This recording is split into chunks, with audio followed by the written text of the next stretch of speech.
integrity, fairness, and courage to act in the best interests of all residents, fostering unity, respect, and progress. God bless everybody. Thank you. Amen. Councillor Singh. Before we begin, I will acknowledge that we are meeting on the traditional lands of the Wadjuk Noongar people, and on behalf of Council, pay my respect to their elders, both past and present.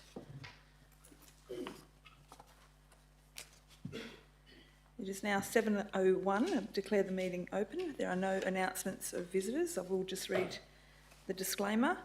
Members of the public are cautioned against taking any action on council decisions on items in which they may have an interest until such time as they've seen a copy of the minutes of the meeting or have been advised in writing by city staff. And also just to be aware that we are live streaming, so all council meetings are digitally recorded and live streamed on the city's YouTube channel, except for confidential agenda items, during which time the live stream will be temporarily suspended. Record of attendance. Councillor Abetz has a leave of absence, Councillor Dalton has a leave of absence, Councillor Dewhurst and Deputy Mayor Councillor Serena Williamson are both apologies. Are there any disclosures of interest, councillors? No? Announcements by the presiding member. A couple of quick ones, well, not really quick, but anyway. Firstly, congratulations to the events team on a successful NAIDOC event yesterday. I think we had about 150 people here, so it was great to see such a good turnout for that, just right there in the room. So good to see all walks of life attend that event. Also, just wanted to share that on the Friday night I went to the 44th Battalion Memorial Dinner at the RAF base at Bull Creek, where they had the keynote speaker was Neville Browning. Neville is the author of many books on wars that happened in Australia. One of those is on the 44th Battalion, where he sold 20,000 copies, and I was pleased to hear that he lives locally in Huntingdale, so he is very keen to do something collaboratively with the city going forward.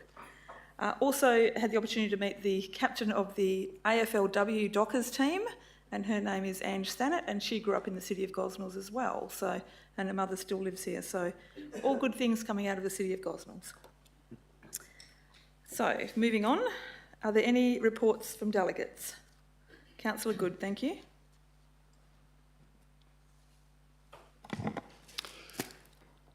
Thank you, Mayor Lyons.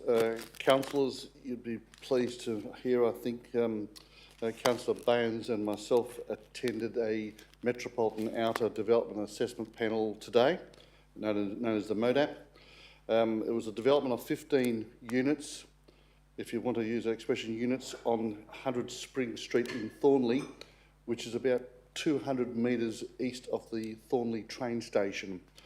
Of these units, 13 of them are single, and there are 2 double-storey units, a mixture between 3 and 2 bedroom units, good-sized properties actually. On the developments, a $3 million development, so we're pleased to be able to support that. So it's a good example of that awkward piece of land.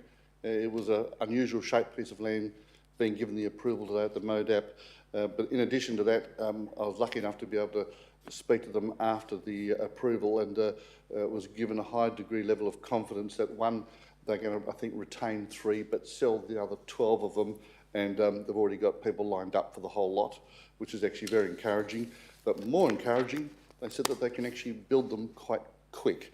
I said, please let us know, because I said I'm sure some of my fellow councillors would love to see how quick, if there's a way in which you can do that. Otherwise, it was a good MODAP for the Metropolitan Outer Development Assessment Panel, and good development very close to the train station at Thornley. Thank you. Good. Very good. Thank you, Councillor Good. Any further? Thank you, Councillor McDonald. Thank you, Madam Mayor. As a local community, we've had the pleasure of celebrating some amazing international sporting achievements by some of our local sports people in recent times. And it's in that theme I'd like to acknowledge and recognise local Gosnells golfer and Gosnells Golf Club ambassador, Madison Hinson Tolchard, who is currently performing with amazing consistency on the world stage. A former Australian junior champion, 23-year-old Madison, turned professional this year and has improved her world ranking following each of her last 10 Ladies European Tour events, leading to her current world ranking of 456. Last week, Madison finished in a very credible tie for 31st in the KPMG Women's Irish Open, which included a brilliant first round, 4 under 69. And this result came straight after finishing tied for 14th at the Albany German Masters, both on the Ladies European Tour. And just last month, Maddington finished tied for 8th at the Tenerife Women's Open in Spain after a final round of 68, which bettered any of the other top 20 finishes at the event. Prior to turning professional, Maddington performed admirably, in the US college circuit, scoring rounds in the 60s on no less than 26 occasions, including one round of 64 in the Schooner Fall Classic. Congratulations, Maddington, on your outstanding first year thus far as a professional golfer, and wishing you every success in your future career. Thank you. Thank you very much, Councillor McDonald. A few golf fans in the room, so I think we can all be golf fans and be proud of her as representing our city as well. Any further reports? No? Thank you. We'll now move on to question time for the public and the receiving of public statements. So we have a couple of... first question is from Tracy O'Neill. Ms O'Neill, would you like to come forward? Thank you.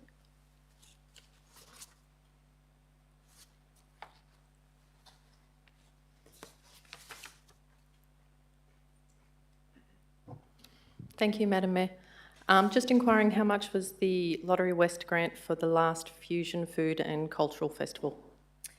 Thank you, and the Director for Community Engagement will respond to you. Thank you. Glenda? Thank you, Madam Mayor.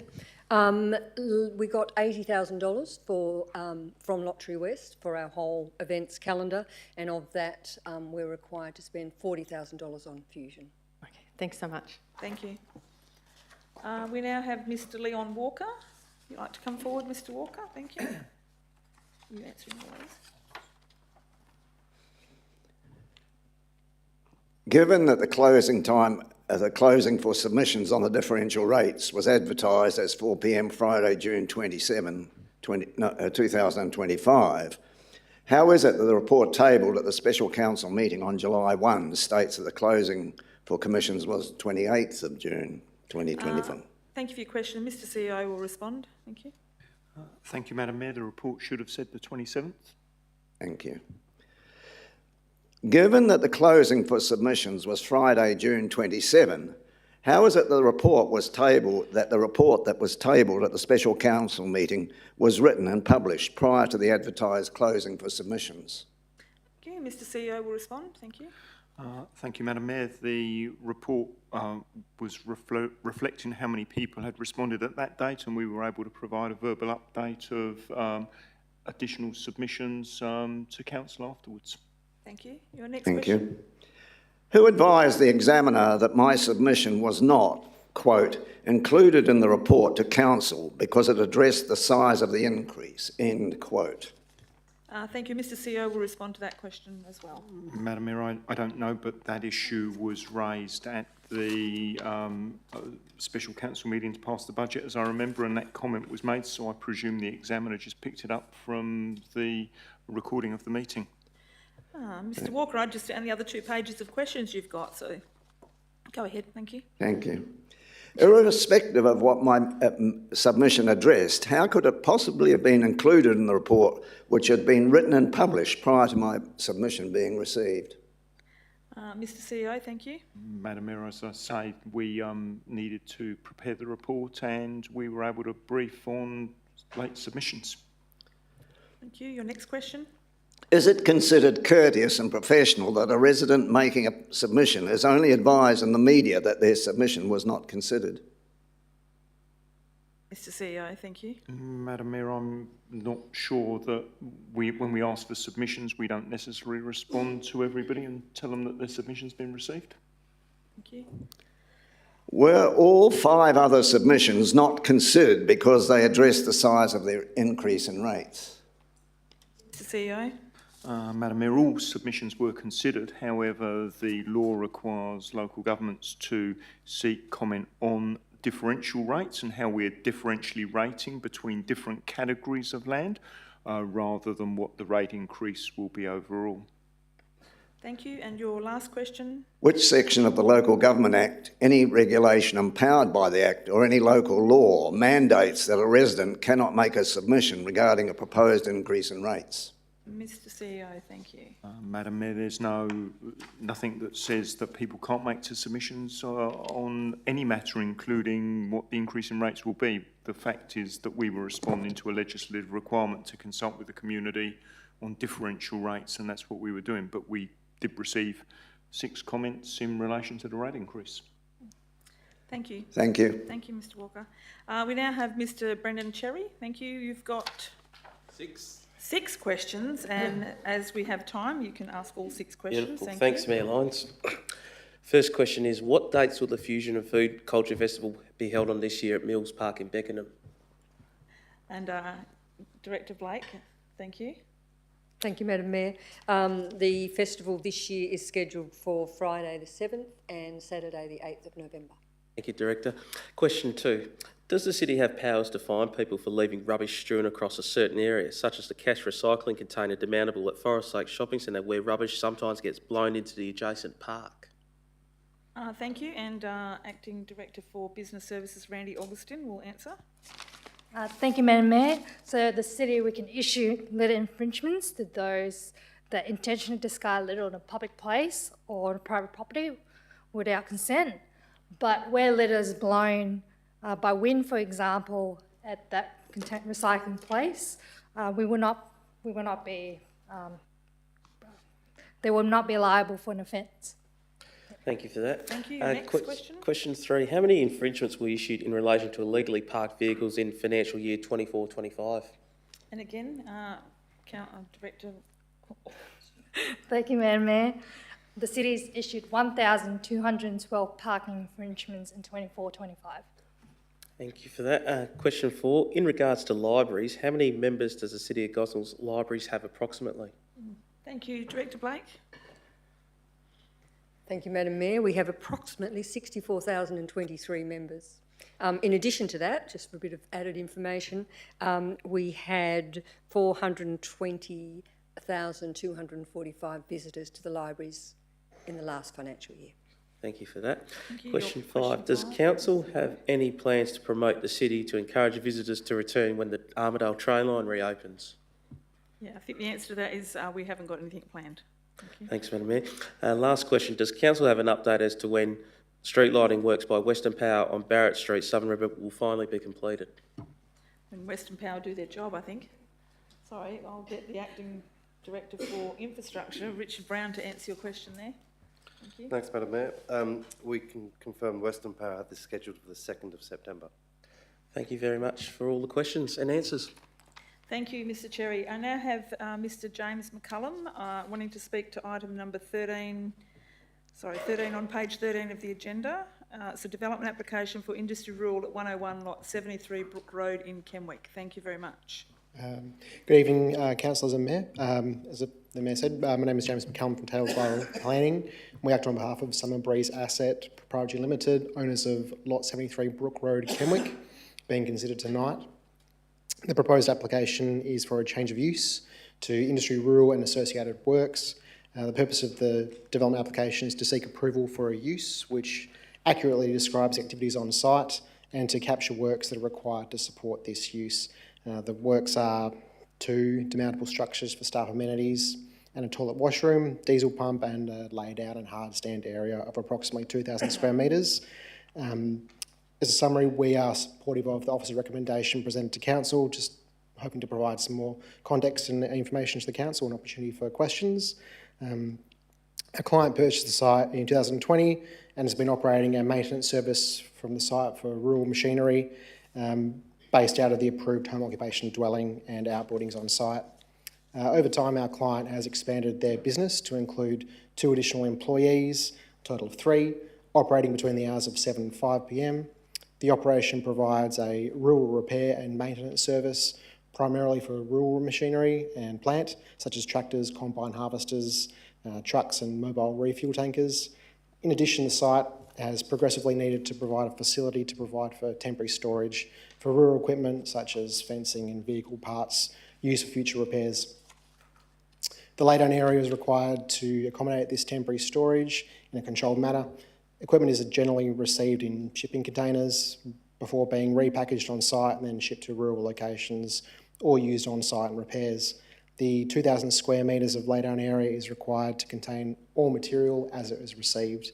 As due to international supply chain breakdowns, there are occasions where material is received and cannot be immediately shipped, or it's required to be stored for longer periods as demands change for repairs of machinery.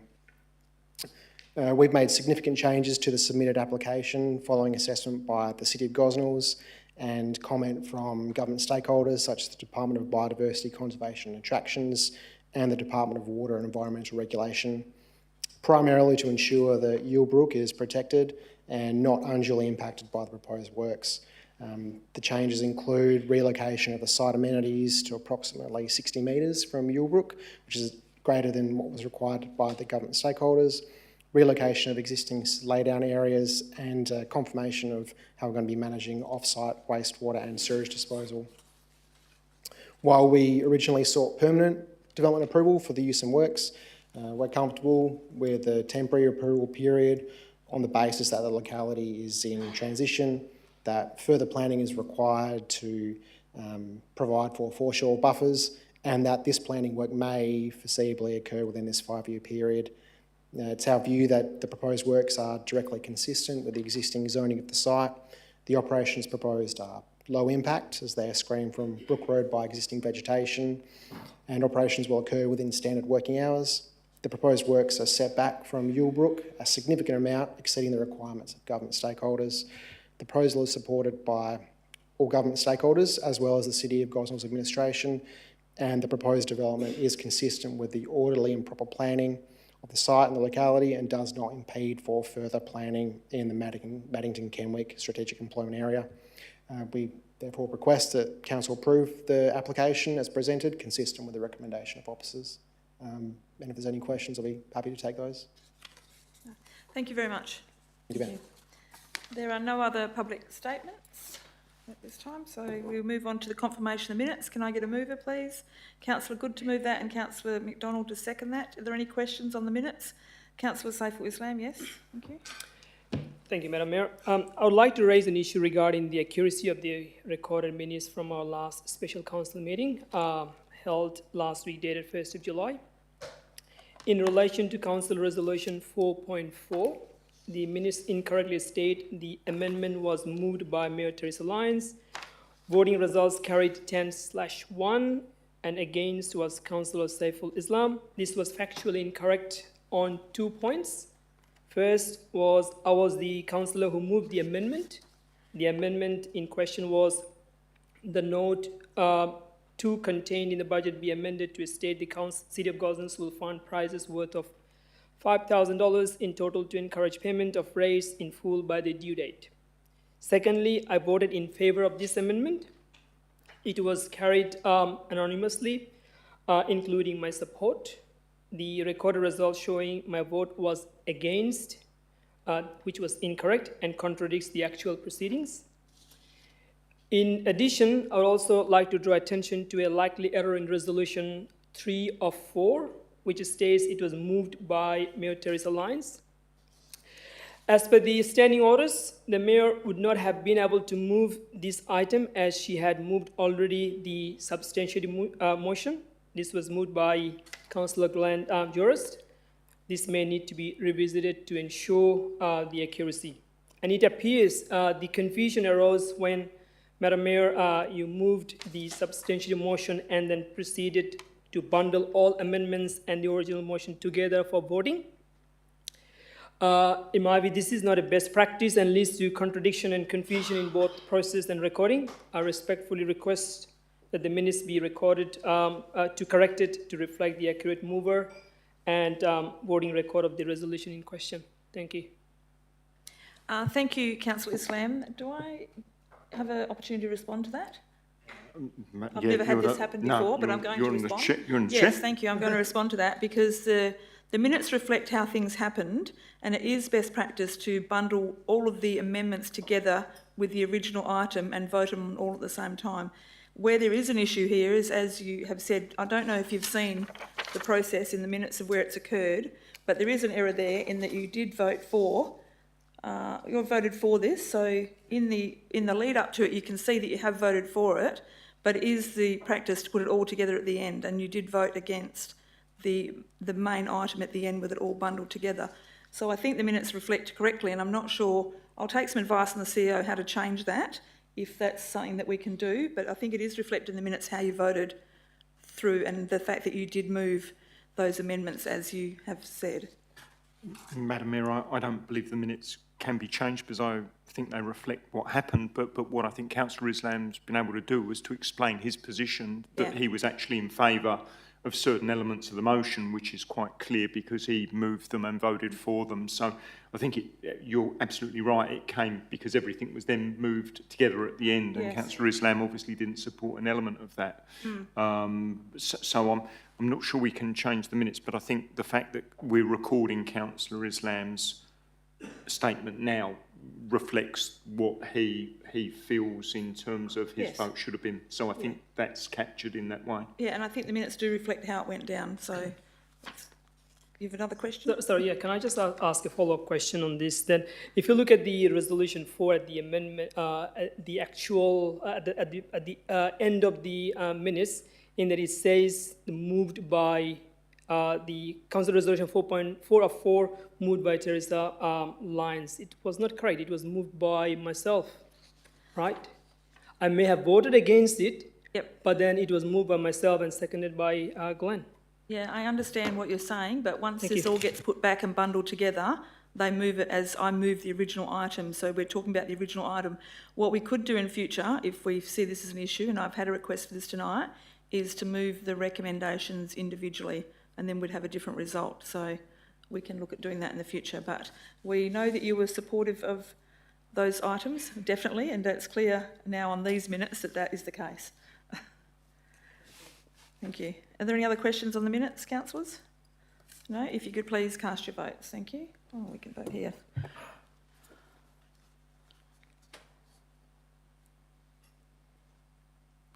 Thank you. That has been carried. We'll now move on to receiving of petitions and presentations. Are there any? No, thank you. Applications of leave of absence. I have one here from Councillor Zhang, seeking a leave of absence from the 17th of the 7th to the 23rd of the 7th, which includes the council meeting on the 22nd of the 7th for personal reasons. Can I get a mover for this, please? Councillor Islam to move this and Councillor Baines to second this. Councillors, if you'd cast your vote, thank you.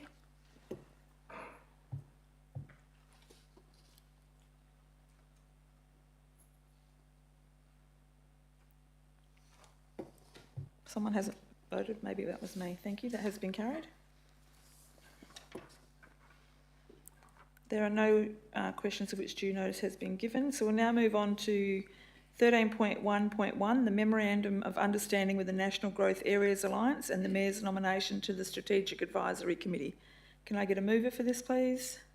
Councillor Good, thank you, and a seconder, Councillor Adams. Is there any questions or debate on this item, councillors?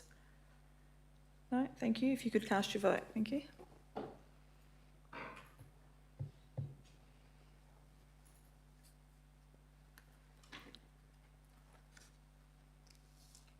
Thank you, councillors. That has been carried. We now have item... Already got that? The same as what I've got here. I've already got it. I now have item 13.2.1, the development application for industry rural at 101 lot 73 Brook Road in Kenwick. Can I get a mover for this, please? Councillor Adams to move this and seconded by Councillor Lloyd. Councillor Adams, would you like to speak to this item? Councillor Lloyd? I have an amendment on this item, councillors. For the amendment is, I actually have a question before I have this amendment. So, sorry, I'll just get my question first. And I'm sorry about the late notice on this, Director, but I do read in the report that your brook is a registered Aboriginal site and the crossways of the waterways were constructed without approval from DWER or the Department of Planning, Lands and Heritage, DPLH, and the applicant has been advised of the requirement to seek the relevant approvals from DWER and DPLH, but there's no recommendation that they have to do that. What oversight do we have that they will do that? Thank you, Madam Mayor. Whilst it's not included as part of the planning approval, we can include it as an advice note on the approval. Then it will be, the onus will be on the applicant to obtain those approvals. Okay, and would we be following up to see that they've obtained those approvals? We don't have a process specifically to follow up on that because it won't be part of the planning approval. It's just a recommendation that they do that. I mean, they're still required to comply with that in their own right. Okay. All right. Okay, I do have an amendment, and that is, I won't read all the conditions out because they are all written in front of you, but the amendment that I propose is that we change the date of approval to 2027, after which time the land shall not be used for the purpose approved unless a new application for development approval has been submitted and approved. And the other amendment is an addition of number 2. You've all got this in front of you? No? Okay, thank you. I might just give you a minute to read the back page of that so that you can see number 2, but I'm happy to read it out anyway. And that is number 2 is to require staff to investigate rating options for temporary commercial or industrial development of rural zoned areas, which are subject to a transition to industrial. Additional rates for these areas would recognise the impact of the commercial land use on the existing infrastructure and nearby residents, thereby providing a community benefit. And for the following reasons, is additional rates for these areas would recognise, as said, the impact on commercial, the people within the area. And I think that if we are to give a 5-year approval, as we all know, all of the ones that came through with the Mooksy 1 area, we were constantly dealing with these, and I think we need to look at what we can do in the meantime, because this is going to be the first of many that we're going to be dealing with. So I think it would be wise to do a bit of investigation on how these properties that are using it for industrial and business purposes are paying the according rates for the road network and for the impact they have on the area, which is only fair considering the people nearby who are already paying industrial rates are paying those rates. So I'd like to have some further investigation on what that might look like, if anything. So that's my amendments. Could I get a seconder for my amendment? Thank you, Councillor Adams. I don't think I have anything more to add other than it's just about fair use of the land for the right price, I guess. And also this gives the applicant some stability on what they've got till 2027. So I think that we weren't really expecting to start looking at properties like this, and now we're going to be with all the changes. So I think we need to have something in place to make sure that we're protected from, as the city and the residents' perspective. So, Councillor Adams, would you like to speak to that? Would anybody else like to speak to the amendment? Councillors, if I could ask you to vote on the amendment, please.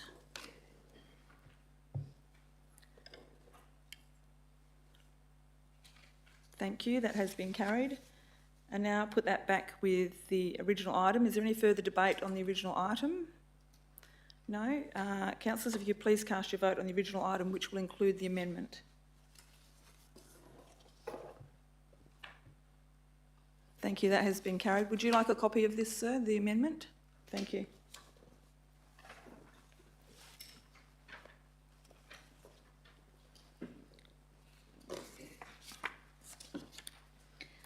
Thank you. We will now move on to item 13.2.2, the development application for the proposed change of use from single house to residential building at 38 lot 725 Gundaring turn in Canning Vale. Can I get a mover for this, please? Councillor Singh to move this, Councillor McDonald to second this. Councillor Singh, would you like to speak to this item? Councillor McDonald? Would anybody else like to speak to this item? No? Councillors, I have an amendment on this as well. Where is my amendment?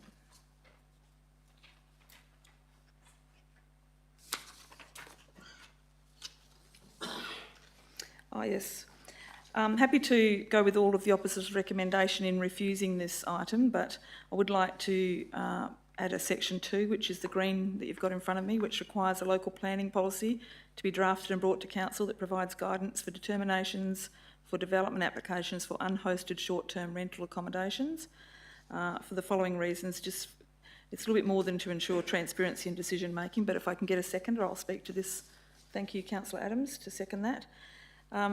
We see these coming through now, and I think we're going to have more of these as time continues, and I think it's important that we have a policy in place, because I think we can't blanket say that we're not going to have short-term accommodation in the city of Gosnells, because we have one hotel and one caravan park, and 130,000 residents that may have relatives that are coming to visit them from the regions, from interstate or overseas, and they want to be able to stay close to their family. And I don't want the whole of the city of Gosnells turned into short-term accommodation, but we need to find places where we could have short-term accommodations which might work on busy roads, close to shopping centres and the like. So I think that we will have issues where people talk about they don't want a short-term accommodation next to them, but we can't choose who our neighbours are.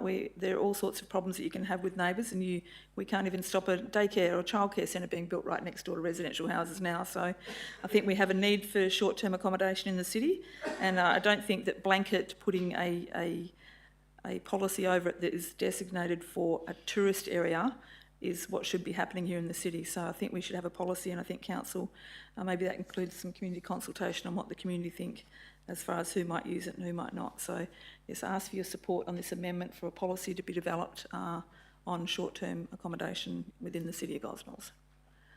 Councillor Adams, would you like to say anything to that?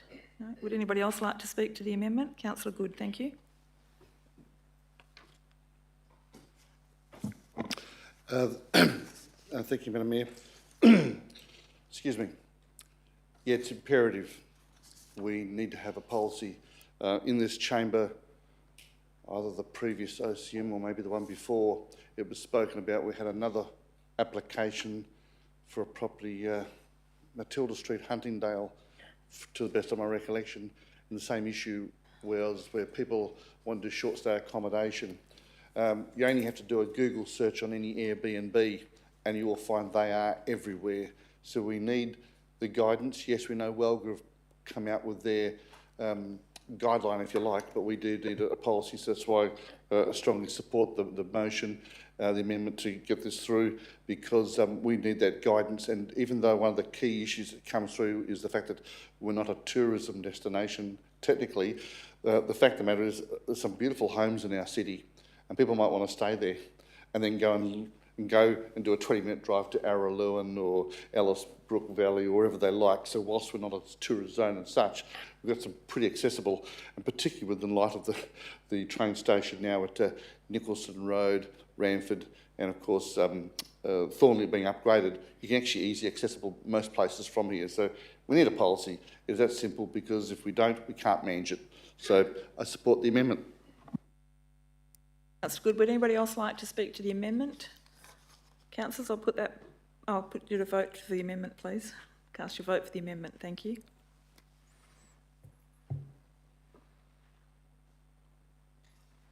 Thank you. That has been carried. I'll now put the amendment back with the original item. Is there any further debate or questions on the original item? No. Councillors, if you could cast your vote on the original item that includes the amendment. Thank you.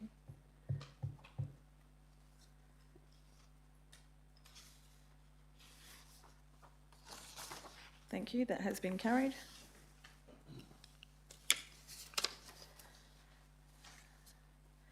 We'll now move on to the Welcome to Country and the Aboriginal Engagement Framework, and I'm going to move these as two separate items for Recommendation 1 and Recommendation 2. So first we'll deal with Recommendation 1. So can I get a mover for Recommendation 1, please? I'm happy to move that. Can I get a seconder for Recommendation 1? Thank you, Councillor Baines. Okay, as a mover, I will speak to this. This is, sorry, you've got an item on the next one, so you could have seconded this one. Yeah, that's okay.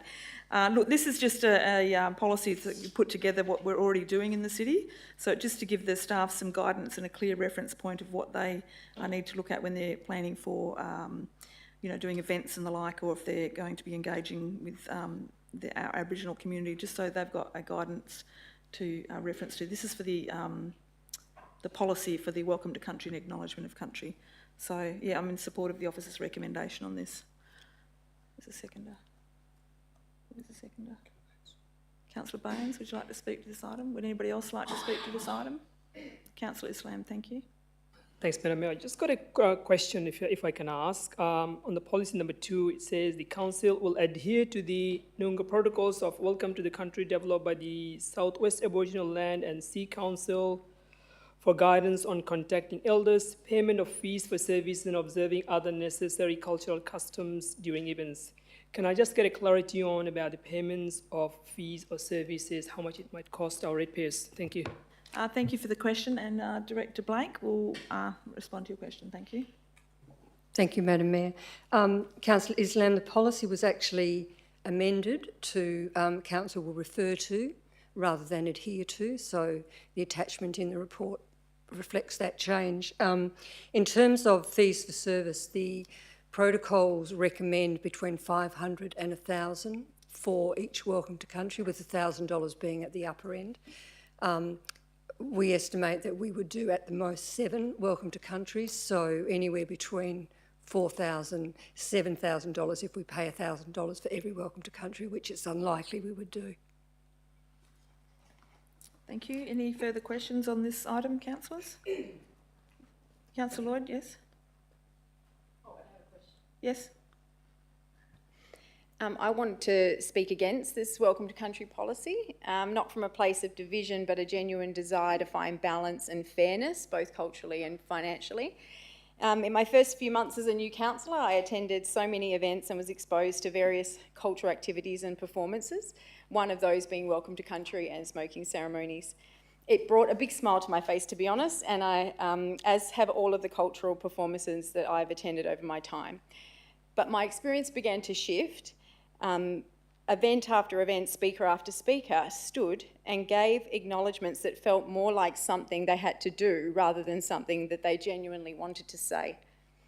At the heart of this issue for me, when these practices become policy or routine, they risk losing their meaning. What begins as a sincere gesture can start to feel hollow or performative. It's also why I think we need to talk openly about cost and value, and why I'm happy that Councillor Islam asked that question. Right now, for example, at our citizenship ceremonies, we pay on average $750 for a 10-minute welcome to country, and yet, on the other hand, we pay, say, $350 for a musician or performer who attends the same event for 2 hours. When I found out recently that we spent $1,600 for a smoking ceremony and welcome to country at the recent opening of the Mary Carroll Playground, as a ratepayer myself, I was honestly shocked. It doesn't sit right with me and many in our community, whether the service is cultural, artistic or otherwise. I believe people expect transparency, value for money and consistency when public funds are involved. I also today saw information from our staff on what we pay other cultural groups to perform in our city. And in the list that was sent to me, comparing what we spent with the different cultural groups, say for Fusion, and what we spent yesterday on the NAIDOC performance, there was a very clear disparity that one group was being paid significantly more. This is not a new tune for me. I'm always pointing out discrepancies in the way we spend our funds, and I'm saddened I was absent last week to not challenge our rate rise. I want to be clear that my voting no to this policy is not about disrespecting Aboriginal culture. It's about how we spend public funds, or whether we're doing it in a way that reflects the broader views of our community, including, I believe, at least half of our community would believe a welcome to country shouldn't be part of our civic events at all. We can't ignore the many ratepayers across all backgrounds that are beginning to question the growing costs associated with these acts, and it's not unreasonable for them to do so. These concerns don't make people racist or disrespectful. They reflect a broader unease about where the lines are between meaningful cultural recognition and performative expectation. If we truly want to support our Aboriginal families, my suggestion when this was first tabled was to provide practical investment, not just ceremony, and to direct our resources into programs that improved outcomes for our local Aboriginal families, as I feel this is where long-term, meaningful support happens, not at the start of a speech or an event. We have to also, in this room, be brave enough to say that traditions shouldn't be immune from scrutiny just because they're culturally significant. Every expenditure, cultural or otherwise, should stand up to the same test. Does this deliver good value for our community? And just as importantly, I want to ensure that any policy that we create around welcome to country is not so rigid or costly to our ratepayers that it creates any resentment instead of respect. Because when that happens, we're doing the opposite of what reconciliation is trying to achieve. This is not an attack on culture, it's a call for common sense, transparency, and fair financial decision making. Thank you.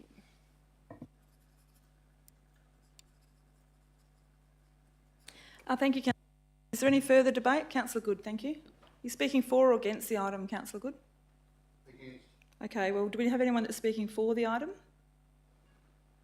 I'll be closing the debate, so I can't speak for the item, but you can speak against. Thank you.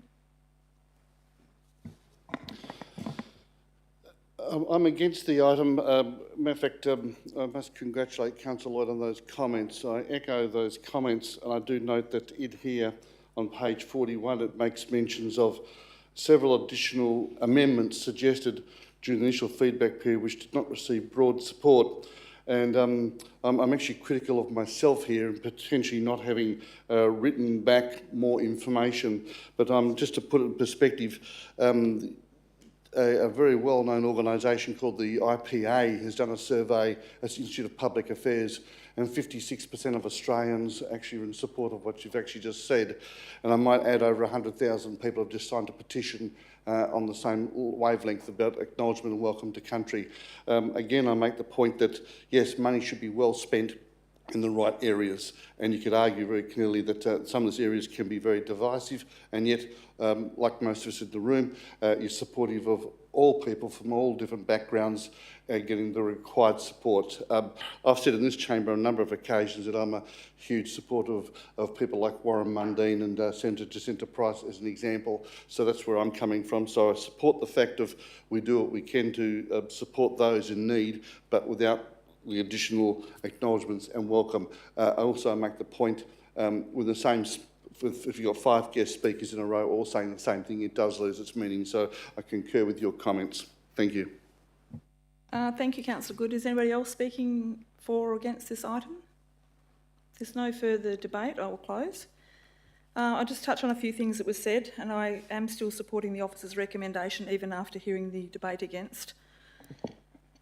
Okay, so what I want to talk about is the fact that even though you, Councillor Good, and you, Councillor Lloyd, and many of us here, we do see people do acknowledgements after acknowledgement after acknowledgement. We do not have any position here to control what other people say when they get up and address an audience. So that we cannot take into consideration because we don't have the ability to control that. So even if we put that into the policy, we're going to get everyone to read the policy beforehand and say, hang on, you can't do an acknowledgement because our policy says you can't. So we're not going to be, I wouldn't think that we'd be putting that into a policy. I also touch base on the $1,600 Mary Carroll Park playground, which is actually been it's actually based on Aboriginal heritage. So it actually is an appropriate place to do a welcome to country. We have got all of the shade sails that have got Aboriginal design on, we've got all the panels with Aboriginal work, we've got a yarning circle, we've got all sorts of things happening that are reflective of Aboriginal culture. So if anywhere there was a place where it was relevant to do it, it would be there. Now that did include a smoking ceremony as well, and we all know that smoking ceremonies are on top of what a normal welcome to country would be. And my understanding is that it was a requirement of the grant funding, which was, I can't remember how much that grant funding was, but it was a significant amount, and part of that is that we did hold a welcome to country for that space.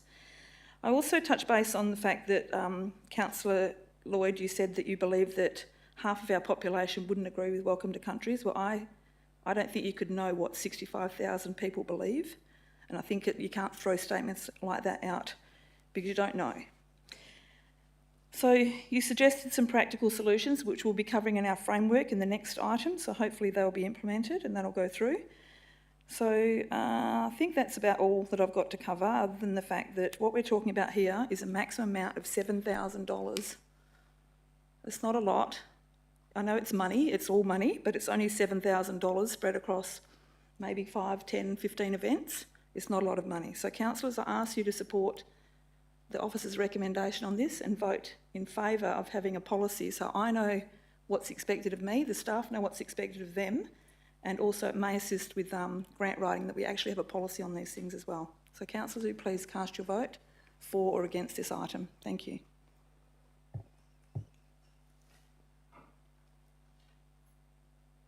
Thank you, councillors. That has been carried.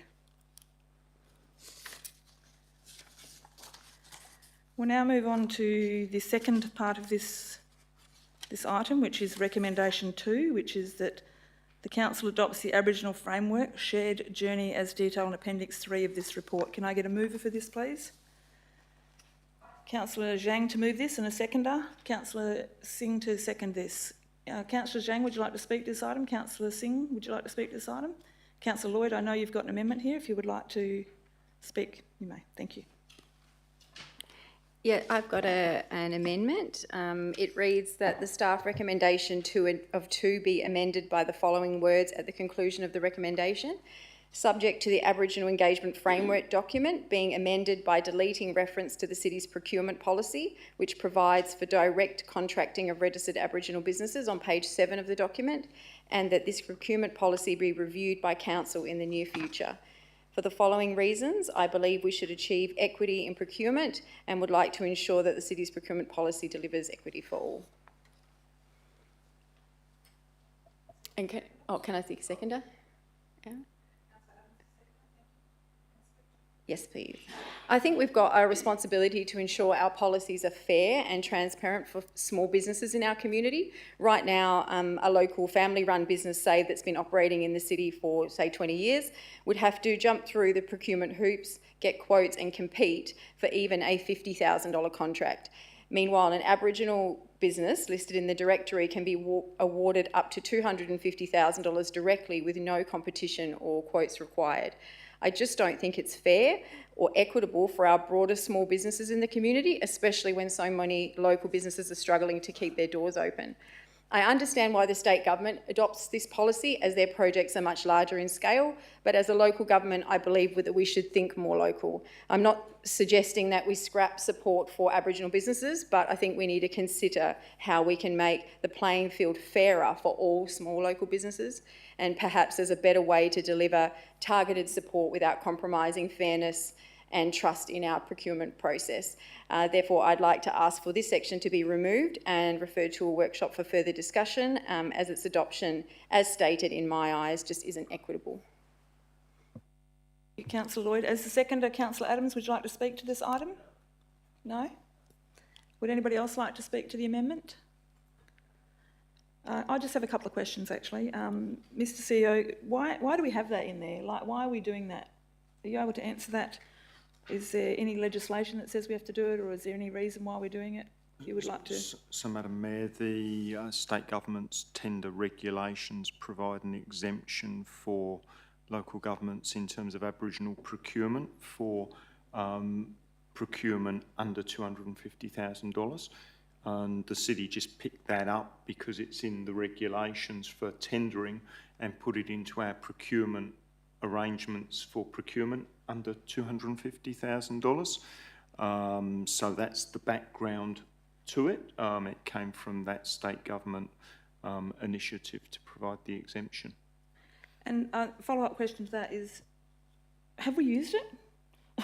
Madam Mayor, not to my understanding, although I can't say absolutely because we procure so much, but I'm certainly not aware of it being used in relation to Aboriginal companies. And there have been a few Aboriginal companies that have won work from the city, but they've won it, as I understand it, according to our procurement rules without the exemption applying. So this doesn't mean that the staff have to do it, it just means they've got the option to do it without those other... That's right, Madam Mayor. So they can still use whoever they like under 250,000 if they go by the guidelines, as far as like getting 3 quotes, getting 2 quotes. Absolutely. Yeah. Yeah. So there's nothing to say they have to do it. I'm going to speak against your amendment based on that information because this is a practical solution to empowering some Aboriginal groups within our area if they wanted to do some smaller business within the city. So I think we talk about practical solutions in this framework, and this is one of them, I believe. We haven't been using it, but it's there if the opportunity arises. So I don't see that we have a need to remove it. It just gives some, it gives a leeway for people to come in from the community that have thought about doing an Aboriginal business within the city of Gosnells or the wider community, and I think it allows for them to bid on work that we have here. That doesn't mean they're going to get the business. They'll still be compared to other businesses. So I think this just allows for some openness for practical solutions. So I'll be voting against your amendment.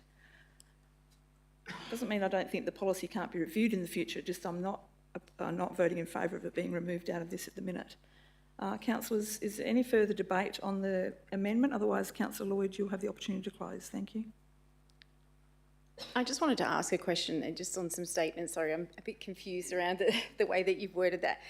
My argument originally is that they don't have to go and seek quotes from anybody else if it's an Aboriginal procurement. Is that correct? So, Mr. CEO. Madam Mayor, the way the policy is structured now is that we can, if we've identified an Aboriginal corporation, go to them directly without seeking quotes, as we'd normally be required to under the procurement policy. The Aboriginal corporation must be one of sort of particularly registered, and there's a couple of criteria, so it can't just be any Aboriginal company. They've got to meet certain criteria, and the requirement is that it's got to be in the best interests of the city, so it can't be against our best interests as well. Okay, thank you. Based on asking that question, mine still stands because I still believe that it's an inequity to other businesses in the area. I understand what you're saying, and it's no different to the argument I made on the last item, is I'm trying to create fairness and equity across all areas of our community, and I just don't believe that this particular policy creates that, because it does give a significant, in my opinion, unfair advantage to one particular group. So I'm going to stand on my... Thank you. Councillors, if you could please vote on your amendment. Thank you. On the amendment.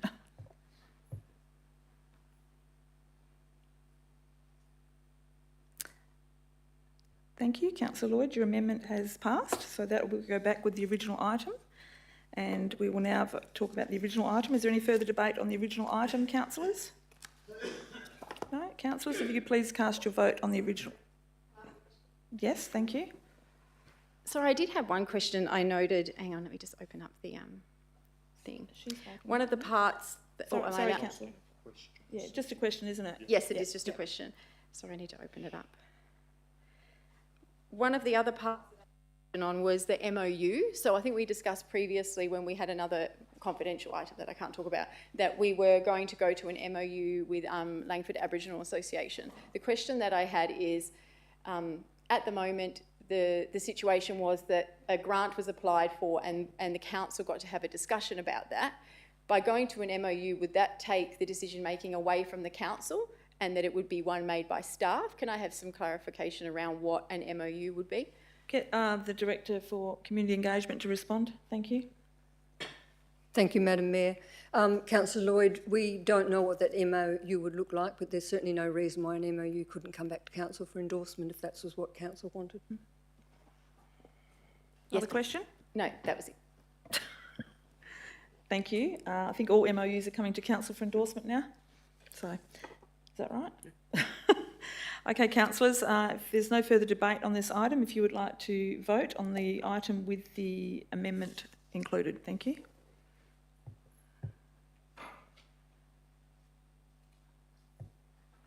Thank you. That has been carried.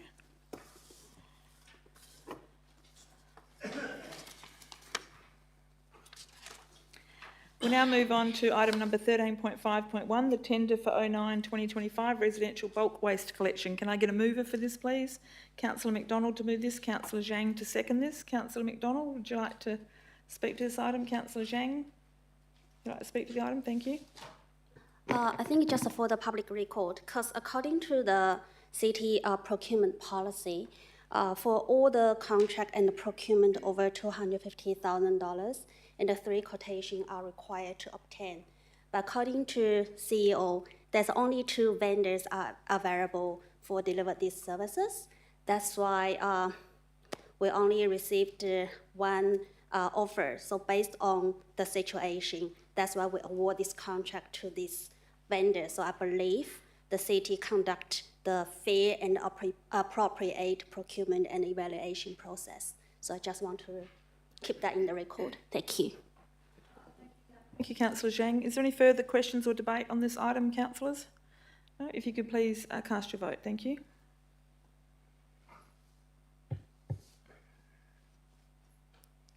Thank you. That has been carried. We now move on to item 13.5.2, the review of local laws. Can I get a mover for this, please? Councillor Good, thank you. Councillor Baines to second.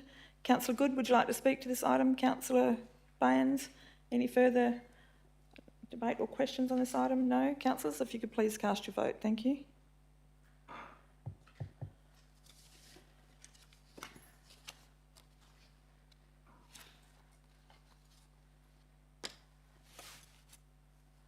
Thank you, councillors. That has carried. We now move on to item 14.1, which is a motion of which previous notice has been given, and for a structure planning for 2041 Albany Highway, Maddington, of which I'm happy to move this item, and I am speaking to this or seeking a seconder straight away? Seeking a seconder, Councillor McDonald, thank you. Councillors, you all have this in front of you, and basically it's just about some future planning for our city. I'm on the wrong one. Some future planning for our city in that we've got this massive strip of, we've still rural area right here in our city that that we've got opportunity to try to commence some structure planning on that. With the WAPC owning so much land within that area, it's only right that they hopefully will start to do the structure planning themselves, and we'll hopefully, if you support this amendment, this motion, we'll talk to them about starting a structure plan for that area so we can have some more commercial highway space and some high density residential through there with those that do want to develop. So councillors are seeking your support on this, and Councillor Good as a seconder. Councillor Good, seconder? Councillor McDonald, sorry, as a seconder. Would you like to speak to this motion? No? Would anybody else like to speak to this motion? Councillor Good, thank you. I'm in support of the motion, but I do have a question. Of the 7 owners, you've identified 2 as being the West Australian Planning Commission. Do we actually know who the other 5 are? And the second part is, would the WAPC themselves, do they have any use for the land? Thank you for your question, and I'll get Mr CEO to answer. And from my perspective, I don't know the people that live in that area, so thank you. Madam Mayor, we do, their records are on our system. I don't know them offhand. And in terms of WAPC use for the land, we haven't been advised. I'm just hoping that if we do this and it's approved, and that the WAPC can actually make a decision on what to do with something, because sometimes these things can be a very long period of time. But I support the motion. Thank you. Is there any further questions or debate on the motion? I don't think I need to say anything more. Then I'll ask you to vote in favour of this motion. Thank you. But it's up to you. Thank you. That has been carried. Now move on to item 14.2, the rezoning proposal for Royal Street in Kenwick. And once again, this is written here in front of you for you to have read the report. And basically, I'm happy to move this item, and I'm seeking a seconder. Councillor Lloyd, thank you. I'll just speak to the item in that we know that the state government has plans to put deep sewage into the Kenwick area around the train station. And through some few things I've read, I realise that we actually need to provide some amenity in that area if we're going to get good development, because people don't want to live just around a train station where there's no amenity. So I think by starting the structure planning for this particular pocket for some commercial and residential, we're enabling landowners in there to actually provide amenity through. So we're actually just enabling landowners to develop by doing a structure plan, because it's such a fragmented land area that we would have it difficult to get everyone on the same page. So if the city does the structure plan, then we can set like a target of what we want to achieve for our future of our city. So I'm happy to speak. Sorry, who seconded that? Councillor Lloyd, would you like to speak to this motion? Thank you. Would anybody else like to speak to this motion? Thank you. No? Okay then, councillors, if you'd like to cast your vote. Thank you.